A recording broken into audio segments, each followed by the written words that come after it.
Kā kļūt par valsts nodrošinātās juridiskās palīdzības sniedzēju?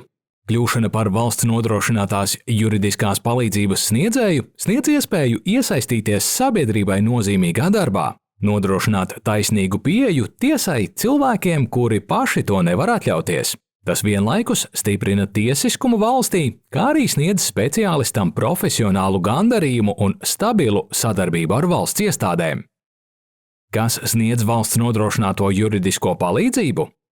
Par valsts nodrošinātās juridiskās palīdzības sniedzēju var kļūt Latvijas Republikā praktizējošs zvērināts advokāts, zvērināta advokāta palīgs, jurists un citas valsts nodrošinātās juridiskās palīdzības likumā noteiktās personas.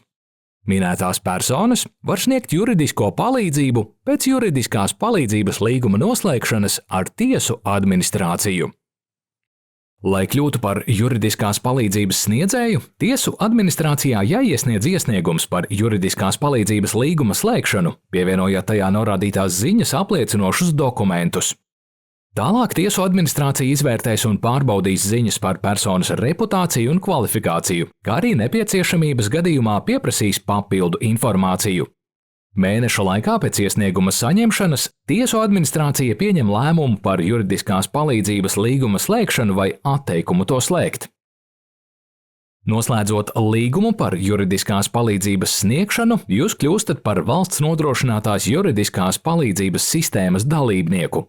Jūs tiekat iekļauts juridiskās palīdzības sniedzēju sarakstā un varat saņemt no tiesu administrācijas piedāvājumus sniegt valsts nodrošināto juridisko palīdzību, ņemot vērā jūsu kompetenci, specializāciju un citus kritērijus. Jūs nodrošināt juridiskās konsultācijas, procesuālo dokumentu sagatavošanu un juridisko palīdzību tiesā, ja nepieciešams. Uzzini vairāk www.ta.gov.lv